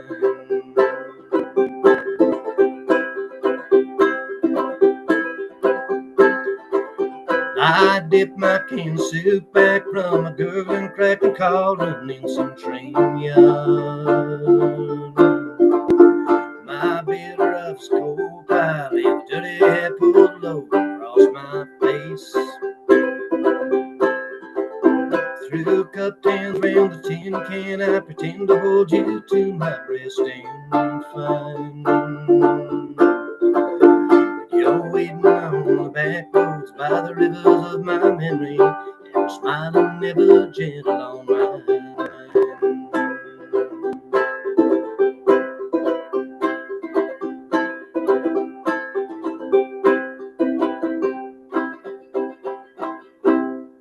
That's a beautiful song. All right, Old Joe Clark. All right, let me just play a quick thing on this one and show you how this one goes.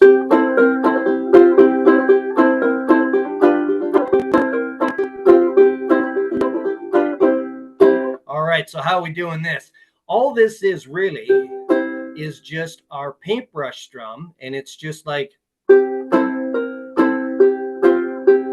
okay, I'm just running it up here from the second fret to the third fret, back to the second fret, and then I go to the first fret on the second string. Okay, now the difference is when I do this strum, I am brushing all the strings. Remember I said before, normally you just hit the top string with your thumb and your brush is the first, second, and third string. On this one, it's a bit of an exception. And this is where it starts to show that you need to use thumb and finger. Okay, so again, I've got a full video on how to play this one. And it goes through all the detail on that. But that's basically it. And then we go into the round and round Old Joe Clark. And the Old Joe Clark, you're just running it down from the third fret on the second string, first fret, then open. Round and round I say B flat. And then you go back to the C.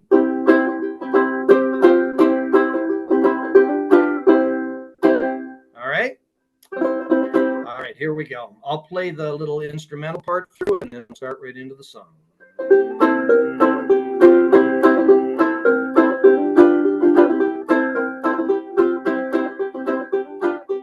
Well, Old Joe Clark, he had a mule. His name was Morgan Brown, and every tooth in that mule's head 16 inches round.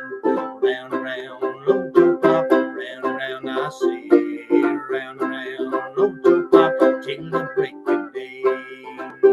Well, Old Joe Clark, he had a house 15 stories high, and every room in that old house was filled with chicken pie. Round and round, Old Joe Clark, round and round I say, round and round, Old Joe Clark, till the break of day. Well, Old Joe Clark, he had a dog, none you never seen, with floppy ears and a curly tail and 6 feet in between. round, I say, round and round, no joke pop till the break of day. One time.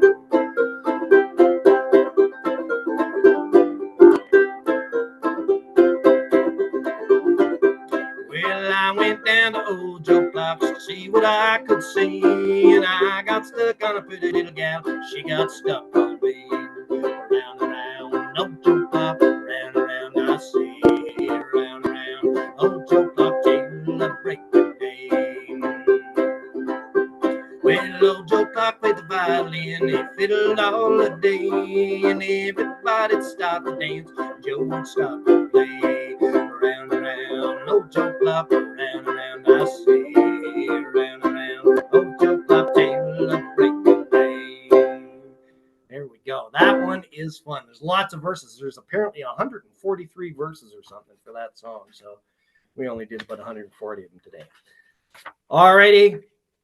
How about a little bit of Bob Dylan here, folks? Do a little bit of 60s. So what you're going to hear on this one as a little tip technique is what I call a circle strum. So circle strum just is basically, I just take my finger here and I kind of delay the brush. So normally brush is just like that. This, so it's like one sound like that. When I do a circle strum,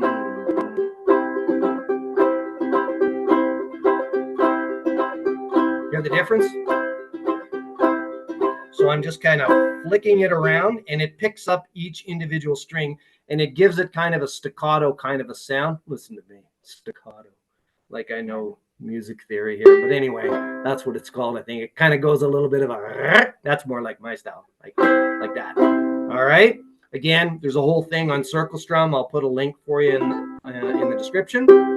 Here we go.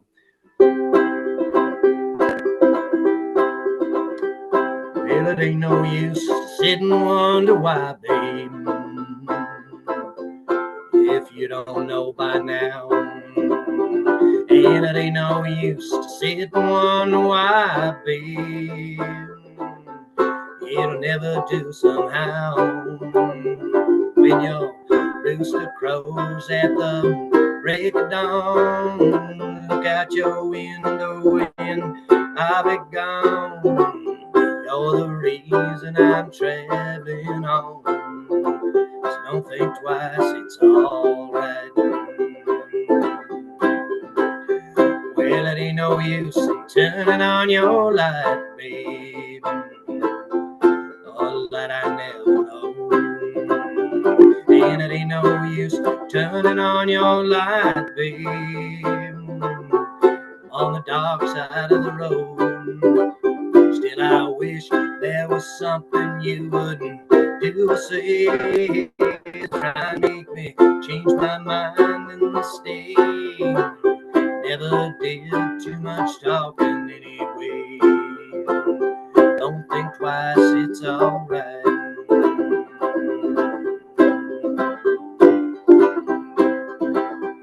Well, it ain't no use in calling out my name, girl, like you never done before. And it ain't no use calling out my name, babe, I can't hear you anymore. I'm a thinking and a wandering my way down the road. Once loved a woman, a child I'm told, gave her my heart, but she wanted my soul. Don't think twice, it's alright.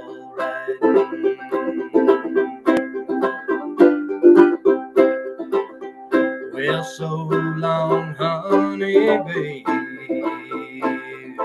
Where I'm bound, I cannot tell.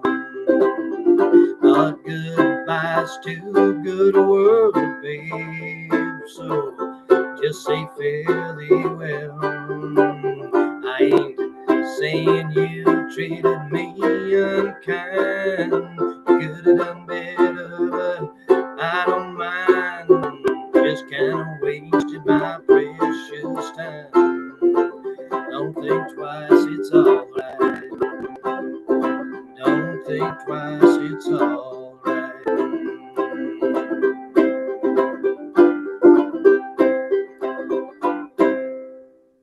There we go. some 60s for you.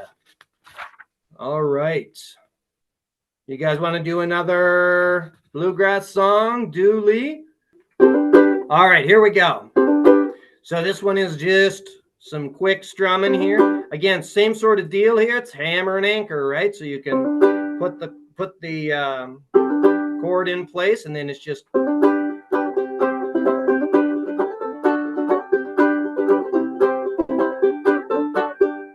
so some quick changes on this one. Here we go. Well, Dooley was a good old man, he lived beyond the mill. Dooley had 2 daughters and 40 gallons still. One gal watched the boiler, the other watched the spout. Mama corked the bottles when old Dooley fetched them out. Dooley slipping up the holler, Dooley trying a dollar, Dooley give me a swallow and I'll pay you back someday. Revenuers came for him slipping through the woods. Dooley stayed behind them and he never lost his goods. Dooley was a trader when in town he'd come. Sugar by the bushel and molasses by the ton. Dooley slipping up the holler, Dooley trying a dollar, Dooley give me a swallow and I'll pay you back someday. I remember very well the day old Dooley died. The women folk weren't sorry, but the men stood round and cried. Dooley's on the mountain, lives there all alone. They put a jug beside him and a barrel full of stone. Dooley slipping up the holler, Dooley trying a dollar, Dooley give me a swallow and I'll pay you back someday. That was from the Andy and Mayberry show. That's where I heard that one first, when the Darlings would come to town. All right. Let's play If I Had a Hammer. This is a good song. This one always reminds me of when I was a kid. I used to sing this one at the sing-alongs all the time up north. So this is just C, A minor, F, G7. So it's...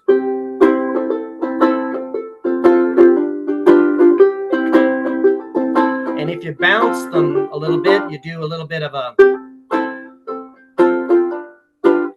hammer on when you do your A minor and your G7. It gives you a nice little bouncy kind of a feel to it. And you can do a single strum in this one too. All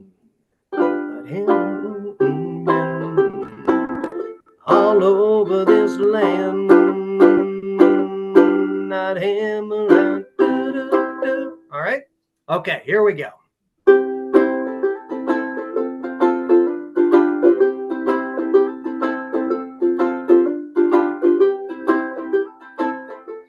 If I had a hammer, I'd hammer in the morning, I'd hammer in the evening, all over this land.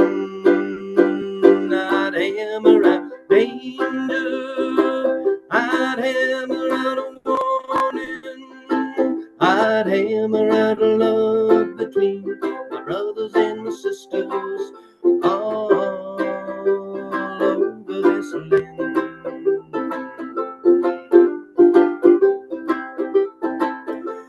If I had a bell, I'd ring it in the morning, I'd ring it in the evening, all over this land.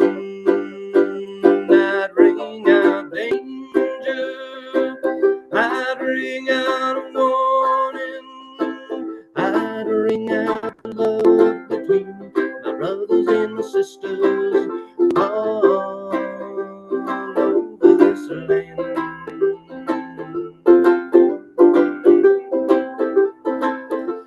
If I had a song, well, I'd sing it in the morning, I'd sing it in the evening, all over this land.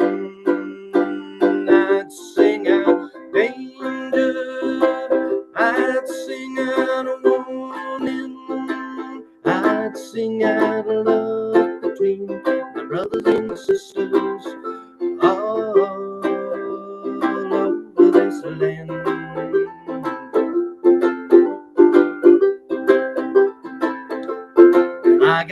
hammer, and I got a bell, and I got a song to sing all over this land.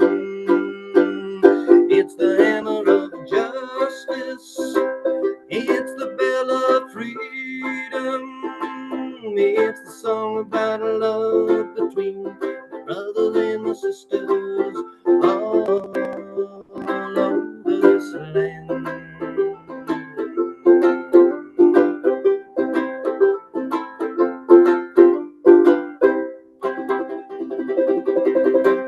There we go. Love that song.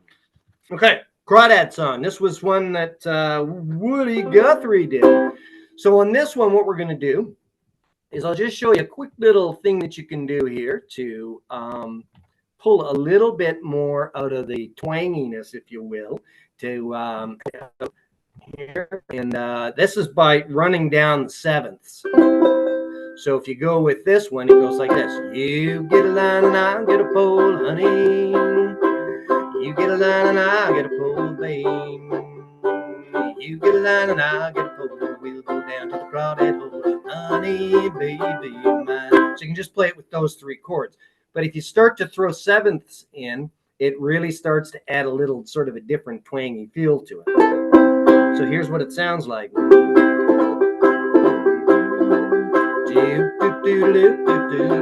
G7, C, C7, F, F7.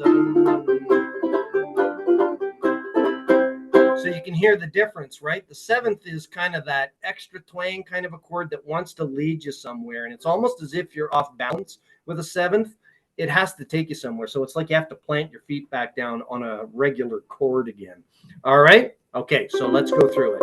Here we go. You get a line, I'll get a pole, honey. You get a line, I'll get a pole, babe. You get a line, I'll get a pole. We'll go down to the crawdad hole, honey, baby mine. Yonder comes a man with a sack on his back, honey. Yonder comes a man with a sack on his back, babe.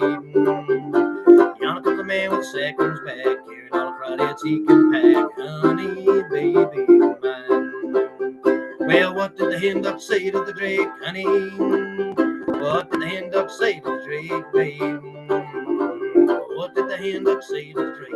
Ain't no crawdads in that lake, honey, baby mine.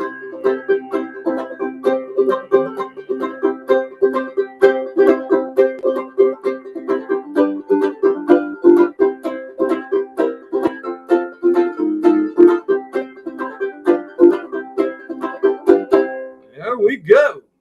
All right. What do we got here? How about some Willie Nelson? On the road again. Okay. This one is just a nice, straightforward country song. On the road again. I just can't wait to get on the road again.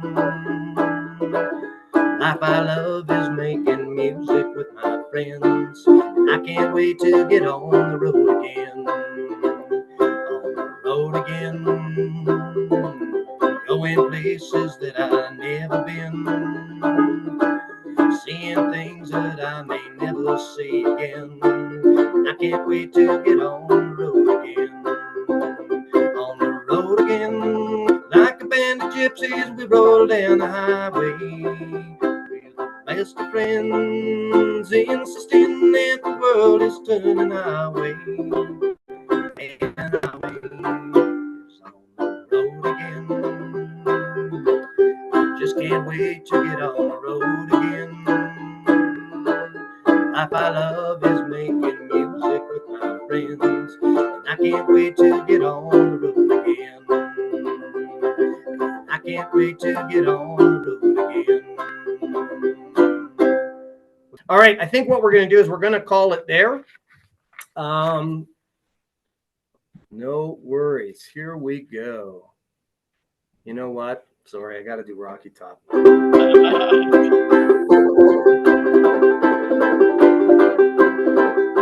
wish that I was back on Rocky Top in those Tennessee hills.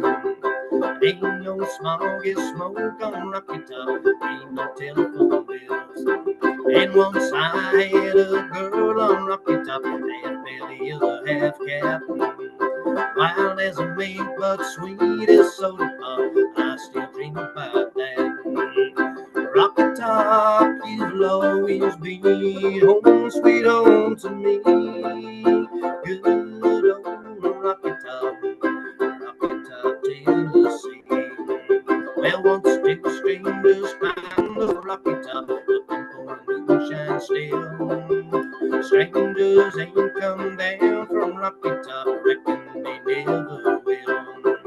And corn won't grow at all on Rocky Top, but it's still rocky by far. That's why all the folks on Rocky Top get their corn from the jar. Rocky Top, you'll always be home, sweet home to me. Good old Rocky Top, Tennessee.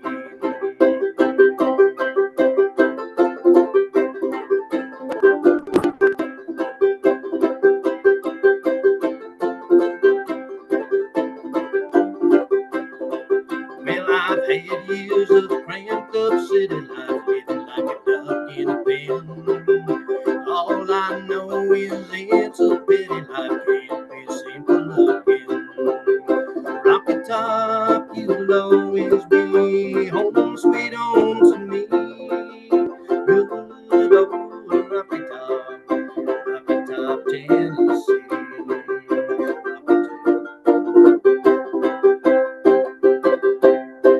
Love that song. Oh my God.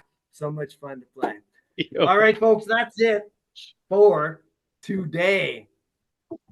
So, yeah, we covered a ton of stuff here today. And so I hope everybody had a good time. We'll do more of these in the future. And I think what we'll do in the future is we're going to have them set up where I'll ask people, what specifically do you guys want to work on? And we can take a piece of what we did today and just kind of chunk it down. So if you guys say, let's really work on whatever, old time strumming or bluegrass or whatever it is, you can let me know. And then we'll set up a session that's maybe about an hour long or something like that. Boom. And we'll just stay focused just on that one thing. But today was really more about giving everybody kind of a complete overview of everything that can be done with this style and with the banjo uke as well. All right. Any last words, any comments, questions, anything at all? Getting lots of thank yous, so that's nice. I had a lot of fun too. I haven't played this way before, so it was good for me to have a lesson. So I really enjoyed it. Thanks, Kelly. Good stuff. All right, folks. So watch your email. I'll send out a follow-up email just to get some feedback from everybody. Any more questions or anything that come to mind? In the meantime, I'll send you links for each and every one of the songs that we've done today. So if you want to get more individual detail on those specific songs, you'll be covered there as well. All right, folks. Thanks, everybody. Until we see y'all next time, you know what to do, right? Keep smiling, keep strumming, have fun. Bye for now. Bye. Thanks, Kelly. Thanks, Jamie. You're all welcome, everybody. Bye. Bye. Bye. Bye. Bye. Bye. Thank